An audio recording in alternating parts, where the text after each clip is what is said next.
Hi hello నమస్తే welcome to cube TV. నేను మీ anchor Charmi. ఈరోజు మనతో పాటు ప్రస్తుతం ప్రొడ్యూసర్ చిట్టిబాబు సార్ అయితే ఉన్నారు. రీసెంట్ టైమ్స్లలో ఎప్పుడైతే ఏపీ పాలిటిక్స్ స్టార్ట్ అవుతున్నాయి, ఏపీలో ఎప్పుడైతే ఎలక్షన్స్ రాబోతున్నాయి అనగానే ఓవరాల్ తెలుగు స్టేట్స్ అన్నిట్లలో ప్రతి ఒక్కరికి చాలా ఇంట్రెస్ట్ అయితే ఉంటుంది.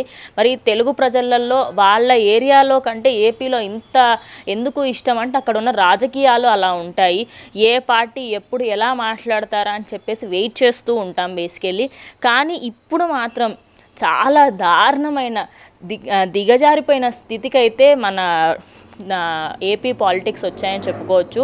కాండం ప్యాకెట్లను వాళ్ళు సరఫరా చేయడము, దానిపైన టీడీపీ లోగోలు అండ్ అలాగే వైసీపీ స్టిక్కర్లను అతికించి ఇలా ప్రమోట్ చేస్తూ ఉన్నారు. దీనిపైన చిట్టిబాబు గారు మాట్లాడబోతున్నారు. నమస్తే సార్. సార్, మరి ఇంత దిగజారిపోవాల్సిన అవసరం ఏంటి సార్? అది రెండు పార్టీలు ఎందుకు ఇలా చేస్తున్నాయి? ఇప్పుడు ఏమైందంటమ్మా, ఈ రాజకీయాలు వచ్చాక ఇప్పుడు చంద్రబాబు బై హుక్ ఎట్లాగైనా నేను మళ్ళీ సీఎం అవ్వాలని ఆ తపన కొద్దీ అతను ఏ దారి తొక్కడానికి సిద్ధమే. ముఖ్యమంత్రి అవ్వడానికి ఎట్లా సొంత మామనే తప్పించి ఇన్ని డ్రామాలు ఆడి, అప్పుడు ఇంతే డ్రామాలు, ఇంతకన్నా దారుణమైన డ్రామాలు ఆడాడు. ఏదో అయిపోయింది, బిడ్డను కనేస్తుంది, అమ్మాయి ఏదో ఆపరేషన్ చెవి డాక్టర్ దగ్గరికి వెళ్తే కడుపు తీయించుకోవడానికి వెళ్ళింది, కడుపు వెళ్ళింది, ఇలా పుట్టించేసేసి కంపు చేసి అసహ్యం చేశాడు. పాప పెద్ద ఆయన కంటతడి పెట్టించి చెప్పులేసి, ఆయన చంద్రబాబు లక్షణం అది. తను ఆ పదవిలో రావడం కోసం ఎంతటి దానికైనా దిగజారుతాడు. ఇప్పుడు అదే స్థాయి. ఇప్పుడు పవన్ కళ్యాణ్ ఏదో వచ్చాడు, చించుతాడు, పొడుస్తాడు అనుకుంటే 10 ఏళ్ళు చూస్తారు జనాలు. మనిషి మాట తీరు కానీ ఒక నిర్దిష్టంగా ఒక విధానం కానీ ఒక నిలకడ కానీ లేదు. ఒకరోజు నేనే సీఎం అని అంటాడు, ఒకరోజు మీరు గెలిపిస్తే అవుతానంటాడు, ఇంకోసారి లేదు అనుభవజ్ఞుడు ఉండాలంటాడు. ఏం మాట్లాడతాడు? ఒకసారి కాపులందరూ నాకు ఓట్లు వేస్తే నేను ముఖ్యమంత్రి అవుతానంటాడు, ఒకరోజేమో నేను కులం పేరు మీద ఓట్లు అడగను అంటాడు. ఏం మాట్లాడతాడు? ఎందుకు మాట్లాడతాడు? ఏ బట్టలోడు తీస్తానంటాడు, గుంజీలు తీస్తానంటాడు, మోహళ్ళ మీద కూర్చోబెడతానంటాడు. ఎందుక నువ్వు రాజకీయాలకు వచ్చింది? రాజకీయాలకు వస్తే ప్రజలకు ఏం చేయాలి, ఏం చెప్పాలి. సో అవి చేత కాదు. అందుకని ఈ మాటలు, ఆ బట్టలు తీస్తా, అవి చేస్తా, ఇది చేస్తాం. చంద్రబాబు ఇట్లాగు.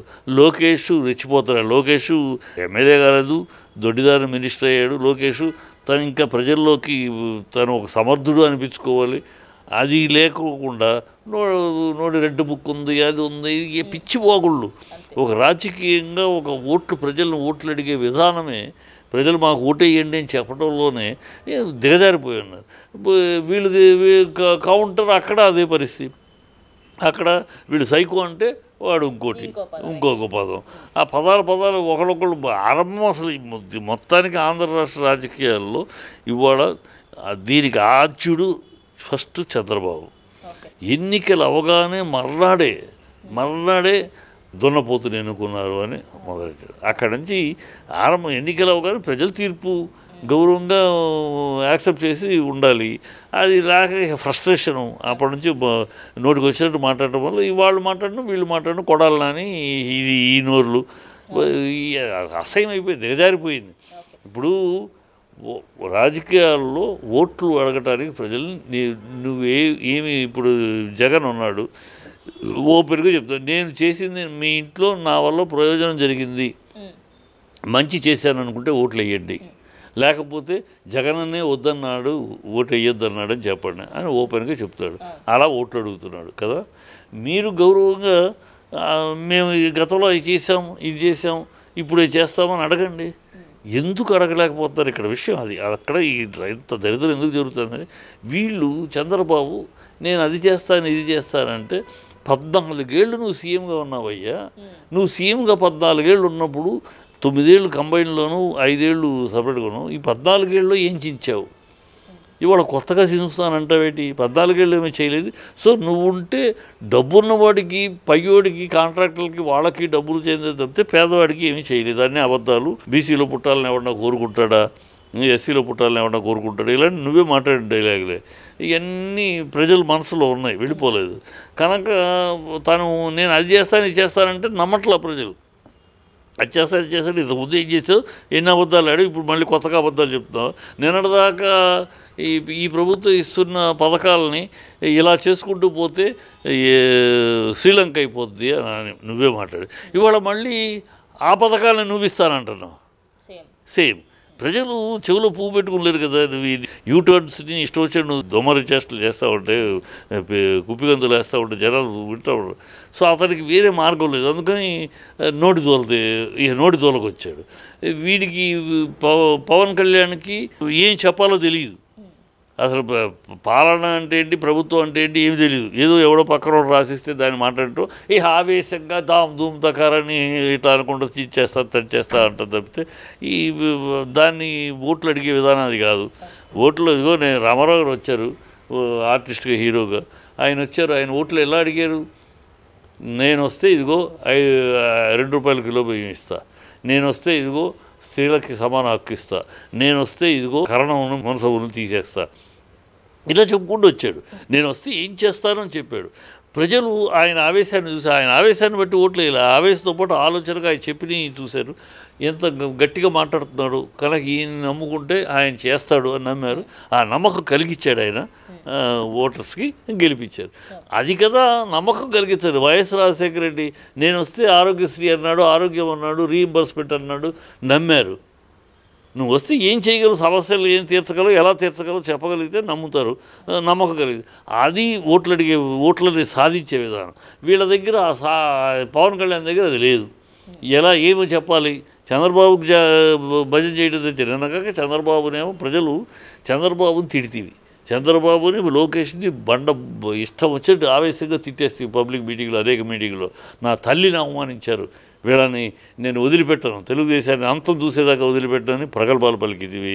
ఇవాళ మరి ఆ తల్లిని అవమానించిన వ్యక్తితో ఎలా చేతులు కలుపుతాం? ప్రజలు అడగరు. సో నైతికత లేదు, ఒక నిబద్ధత లేదు, ఒక నిలకడ లేదు. ఇది బీజేపీ చూసుకుంటే ఆవిడ చంద్రబాబుకి సెక్రటరీగా పనిచేస్తుందా లేకపోతే బీజేపీ ప్రెసిడెంట్గా పనిచేస్తుందా తెలియట్లే. బీజేపీ ప్రెసిడెంట్ అనే ముసుగులో చంద్రబాబు సెక్రటరీగా ఉంది ఆవిడ. అదొక దరిద్రంగా ఉంది. ఇకపోతే షర్మిల నిన్నటిదాకా తెలంగాణలో కాంగ్రెస్ తిట్టుకుంటూ తిట్టింది. మా నాన్నని ఎఫ్ఐఆర్లో చేర్చింది కాంగ్రెస్ తిట్టింది. ఇవాళ అక్కడ కొట్టు కట్టేసేసి ఇక్కడ కొట్టు తెరిచి కాంగ్రెస్కి చెయ్యి అంటుంది. ప్రజలు ఎన్ని వీళ్ళకి ఏయో ప్రజలు స్వీకరిస్తున్నారు, ప్రజలు అంగీకరిస్తున్నారు అనుకుంటున్నారు. ప్రజలు చెప్పుతోడు కొడతారు రేపు ఎన్నికలప్పుడు. వీళ్ళు ఈ షర్మిలను కానీ వీళ్ళ ఈ విధానం లేని వీళ్ళ మాటలకు కానీ ఒక నిలకడ లేని వీళ్ళ ఇది చెప్పుతోటి కొట్టినట్టు కొట్టి ఓట్ల రూపంలో పంపిస్తారు వీళ్ళు. ఎందుకంటే అందువల్ల ఏమిటంటే ఫ్రస్ట్రేషన్. ఇంత చేస్తున్నా చంద్రబాబుకి ఏంటి ఇంత చేస్తున్నా, నేను పవన్ కలుపుకుంటున్నాను, వెనకాల నుంచి షర్మిలను తోస్తున్నాను, బీజేపీని ఎట్లాగా లాగాలో చూస్తాను, ఇన్ని చేస్తున్నా ప్రజలు మనం నమ్మట్లేదే, ప్రజలు మన విశ్వాసం. ఆ ఫ్రస్ట్రేషన్లో వచ్చే భాషలు ఇవన్నీ. వైఎస్ఆర్సీపీ ఏంటి కౌంటర్ చేస్తున్నారు. సార్ మనము మీరు ఈ పిక్చర్ చూసుకుంటే ఇందులో భవిష్యత్తుకి గ్యారంటీ అని ఒక కాండం ప్యాకెట్ పైన, ఇంకోటి సిద్ధం అని వైసీపీది. అంటే ఎట్లా ఉందంటే సార్, మీరు జనాలకి మంచి కాకుండా సిద్ధం అంటే దేనికి సార్ సిద్ధం? మీరు ఏ ప్యాకెట్ల మీద ఏం అమ్ముతున్నారు అసలు? అదే అన్న చిల్లరతనం అయిపోయింది అంటున్నాను. చిల్లరతనం. వీళ్ళకి రాజకీయ నీతిజ్ఞత లేదు, నిబద్ధత లేదు. ఏమి ఇప్పుడు సిద్ధం, ఓకే సిద్ధం మీద విమర్శించు, తప్పులేదు. సిద్ధం అంటున్నావు, నువ్వు అడుగు నిజంగా సిద్ధం దేనికి యుద్ధానికి సిద్ధం అంటున్నావు, దాని మీద మాట్లాడు. నువ్వు చేసింది ఏంటి, నువ్వు యుద్ధానికి నువ్వు రెడీ అవ్వడానికి నీ దగ్గర ఆయుధాలు ఏమున్నాయి, నువ్వు అన్నీ తప్పులు చేసావు అడుగు. వాళ్ళు గ్యారంటీ ఏంటి, ఏం గ్యారంటీ నాయన? 9 ఏళ్ళు 14 ఏళ్ళు పరిపాలించావు, నువ్వు ఇచ్చింది ఏంటి? ఇప్పుడు గ్యారంటీ ఏంటి? 600 ప్రామిస్లో పోయినసారి ఎన్ని నెరవేర్చావు, ఎన్ని అబద్ధాలు చెప్పావు? ఆఖరి నిమిషంలో రైతు బీమా అన్నావు, ఎక్కడ ఇచ్చావు? బీమా చేయలేదు కదా, ఎక్కడ లోను ఎక్కడ అన్నావు కానీ ఏం చేయలేదు. ఇవన్నీ అడుగు. నువ్వు అవి మాట్లాడండి మీరు పాలసీ. దానికి నిరోధ ప్యాకెట్ల మీద ఏం బుద్ధి ఉందో, సిగ్గు శర ఉందో? ప్రజలు అసహించుకుంటారు, అనుకుంటారమ్మా. ప్రజలు విమర్శ అనుకుంటారు. వీళ్ళు సిగ్గు శర ఉండాలి. ప్రజల దగ్గరికి మనం రాజ్య పరిపాలన కోసం మిమ్మల్ని పాలించడానికి మాకు అవకాశం ఇవ్వండి అనేటప్పుడు మనం ఏం చెప్పాలి, ఏం అడిగి ప్రజలు ఓట్లు అడగాలి? ప్రజలు ఓట్లు గెలవాలంటే ఏ పద్ధతిలో మనం మాట్లాడాలి ఇప్పుడు ఇలాగ సంస్కారహీనంగా అసభ్యంగా మాట్లాడటాలు చేష్టాలు చేస్తే ప్రజలు తరిమేస్తారు తప్పితే నేను చెప్తాను భారతదేశంలోనే పరమ నికృష్టమైన పరిస్థితుల్లో అపోజిషన్ పార్టీలు ఉన్నాయంటే మన ఆంధ్ర రాష్ట్రంలోనే ఏ రాష్ట్రంలో కూడా ఎంత దౌర్భాగ్యమైన దిగజారిపోయిన అపోజిషన్ పార్టీలు ఏ రాష్ట్రంలో లేదు మన రాష్ట్రంలోనే మన కర్మ కొద్దీ అపోజిషన్ పార్టీలు అన్ని దిగజారిపోయిన పార్టీలు ఏది ఒక విధానము ప్రధానము ఉన్న పార్టీలు కావు చిల్లరతనంగా తయారైపోయాయి అదే మన ప్రజలకి తప్పదు అనుభవించక తప్పదు సార్ ఒకప్పుడు అంటే గవర్నమెంట్ అంటే హెల్త్ పరంగా అంటే చిల్డ్రన్స్ని తక్కువ చేయాలి పాపులేషన్ని తక్కువ చేయాలి అని చెప్పేసి కాండమ్స్ని ఫ్రీగా పంపిణీ చేసిన రోజులు కూడా ఉన్నాయి కానీ ఏ పార్టీ కూడా వాళ్ళ స్టాంపులు వేసుకొని వాళ్ళ లోగోలు ప్రమోట్ చేయడము వాళ్ళ జెండాలను ప్రమోట్ చేయడం ఇది మొదటిసారి అని చెప్పుకోవచ్చు దీని మీద ఏమంటారు అవును ఖచ్చితంగా ఇది మొదటిసారి సిగ్గుచేటు పనిది కాండం మీద పార్టీ పేరు వేసుకుని ఇప్పుడు అది జనాభాని కంట్రోల్ చేయండి అనేది ఒక అవసరం దేశ పరిస్థితికి జనాభా ఇలా పెరుగుకుంటూ పోతే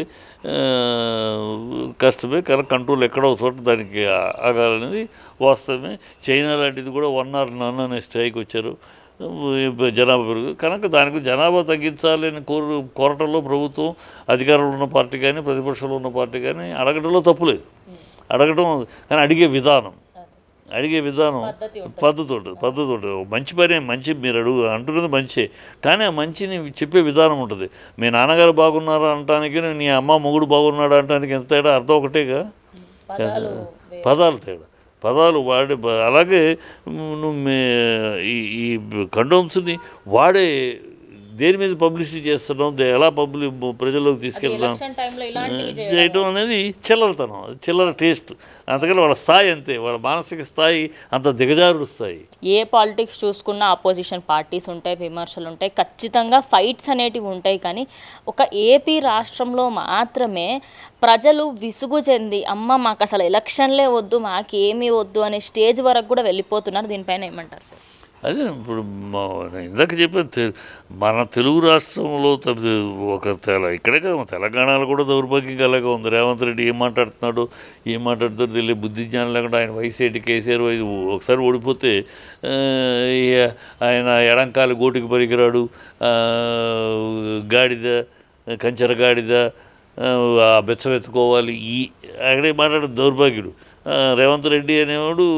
చంద్రబాబు అదే చెప్పిన చంద్రబాబు శిష్యుడు చంద్రబాబు సామంతరెడ్డి చంద్రబాబుకి అలాగే ఓటు కేసులో రేవంత్ రెడ్డి దొరికిపోయిన 420 కనుక ఆ భాష అలాగే ఉంటుంది ఆ భాష టక్కరి తంతే గార్లబుట్లో అన్నాడు సీఎం అయ్యాడు నేను ఇప్పుడు సీఎం రేవంత్ రెడ్డిని ఆ స్థాయిలో గౌరవంగా మాట్లాడాలి నాకు లేదు ఎంత అసహ్యంగా మాట్లాడుతున్నాడు నా ఎడంకోరి గోడికి పనికిరాడు నీ వయసు ఏంటి ఆయన వయసు ఏంటి ఆయన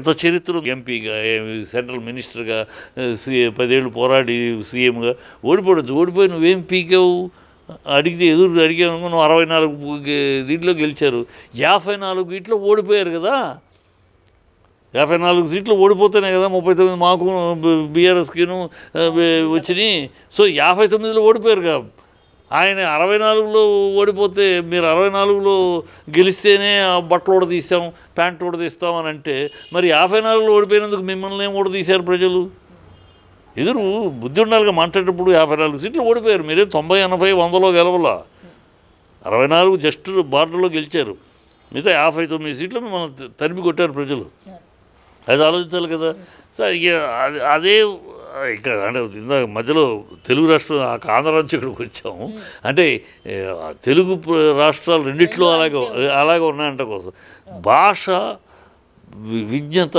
కోల్పోయిన పరిస్థితి భారతదేశంలోనే ఇంత నీచ నికృష్ట భ్రష్ట అపోజిషన్ పార్టీలు ప్రతిపక్ష పార్టీలు అనేది మన తెలుగు రాష్ట్రాల్లోనే ఉన్నాయి సార్ అంటే మనము ఇప్పుడు ఒక లాస్ట్ టైం మనం ఏదన్నా ఒక విషయం మాట్లాడుకున్నామంటే ఆ పై అధికారులకు తెలియకుండా కిందున్న వాళ్ళు ఇలాంటి చేష్టలు చేస్తూ ఉంటారని చెప్పేసి కప్పిపుచ్చేసుకుంటారు. అంటే మరి ఇంత జరుగుతున్నాయి ఇలా కాండం ప్యాకెట్లు పంపిణీ చేస్తున్నా అంటే దాని లోపల ఏముంది ఏంటనేది ఇప్పటికైతే బయటకు రాలేదు. మరి దాంట్లో ఏమైనా మనీ పెట్టి పంపిస్తున్నారా ఎట్లా ఏంటనేది బయటకైతే రాలేదు. కానీ ఈ టైంలో ఇప్పుడు ఇది పబ్లిక్లోకి ఇప్పుడు వస్తుంది కాబట్టి అంటే ఇది పబ్లిక్ స్టంట్ అని తీసుకుందామా లేకపోతే నిజంగానే హెల్త్ పరంగా వీళ్ళు తీసుకుంటున్నారు అనుకోవచ్చా? యాక్చువల్గా హెల్త్ పరంగా పాయింట్ అది. యాక్చువల్ అది హెల్త్ పరంగా జాగ్రత్త పడండి అని చెప్తూ అది ఆరోగ్యపరంగాను జనాభా పరంగాను అధిక జనాభా దేశానికి శ్రేయస్కరం కాదు కనుక అది చెప్పడం దాన్ని మిస్యూజ్ అవుతుంది. దాన్ని ఎలా సందేహం ఒక మంచి మాటని చెప్పే విధానము పై అధికారులకి తెలిసినా ఏం చేయలేరు. మా పార్టీ నిర్ణయం అధికారంలో ఉన్న పార్టీ నిర్ణయం తీసుకుంటే దాన్ని కాదనే దమ్ము ఏ అధికారికి ఉంటుంది? ఇంప్లిమెంట్ చేయటమే కదా. కనుక అధికారులు మనం అనలేము. ఈ కార్యకర్తలు ఈ పార్టీ అధిష్టానాలు వాళ్ళు ఆ కల్చరు మనం కరెక్టా మన పార్టీకి ఇప్పుడు తెలుగువాడి ఆత్మగౌరవం అని మొదలెట్టిన పార్టీ అది తెలుగుదేశం. తెలుగువాడి ఆత్మగౌరవం ఇది ఆత్మగౌరవమా? దీని మాత్రం కల్చర్ అయ్యో ఏ స్లోగన్ మీద మనం మొదలెట్టాం తెలుగువాడి పౌరుషం తెలుగువాడి తేజం తెలుగువాడి ఆత్మగౌరవం కదా మొదలెట్టాం. ఈ దాంట్లో ఇది కరెక్టా అని ఆలోచించారు. అదే వైఎస్ జగన్ కూడా ఆరోగ్యశ్రీ అని పెట్టారే. ఆయన ఆరోగ్యశ్రీ ఎంతమందికి ఎంత ఆరోగ్యం విషయంలో ఎంత హెల్ప్ చేసి ఎంత ఘనంగా గౌరవంగా నడిచింది. మనం ఇలా చీప్గా వెళ్తే చీప్గా చేస్తే అసహ్యంగా ఉంటుంది. ఆయన పెద్ద ఆయనకి చనిపోయి ఎక్కడున్నాడో ఆయన హర్షిస్తాడా? ఇది ఈ ఆలోచన ఉండాలి. వీళ్ళకి లేవు, ఈ ఆలోచన లేవు. కేవలం శుద్ధ రాజకీయము చిల్లర రాజకీయం వాడు చేశాడు నేను ఇది చేశానని తప్పితే అది అందువల్ల దౌర్భాగ్యం ప్రజలు చూస్తూ ఉంటారు. ఈ ఎలక్షన్ తోటి కొన్ని శక్తులు దౌర్భాగ్య శక్తులు ఈ రాష్ట్రానికి విముక్తి కలుగుతాయేమో ఖచ్చితంగా. అంటే సో ఓవరాల్గా చెడు అనేది తొందరగా పోయే అవకాశాలు ఉన్నాయి. 100% చెడు ఈ చెడు శక్తుల్ని చరమగీత పాడే రోజు వచ్చేసింది. ఈ ఎన్నికలు ఆ చరమగీత పాడేస్తుంది. ఆ శక్తులు మళ్ళీ రాజకీయాలు మాట్లాడకుండా తరిమే రోజు ఉంది. మంచి రోజులు వస్తున్నాయి డెఫినెట్గా. సో ఓవరాల్గా 2 నెలలు కూడా లేదు ఎలక్షన్స్కి. అండ్ ఇలాంటి టైంలో ఇలాంటి కాండం ప్యాకెట్లను సరఫరా చేయడము అది ఒక విధంగా పాజిటివే అయినప్పటికీ కూడా అక్కడ ఏపీ జనాలకి ఇది నచ్చడం లేదు. సో దీనిపైన వాళ్ళు వెనక్కి తీసుకోవాలి అని చెప్పేసి చాలా మట్టుకి జనాలు కూడా కోరుకోవడం జరుగుతుంది. సో ఇది వాళ్ళటి వీడియో. ఇంకో వీడియోతో మళ్ళీ కలుస్తాం. అంతవరకు చూస్తుండండి క్యూబ్ టీవీ.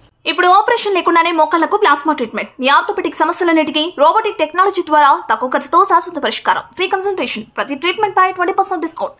ఈ ఆఫర్ కొద్ది రోజులు మాత్రమే. త్వరపడండి. V9 hospitals 9281465842.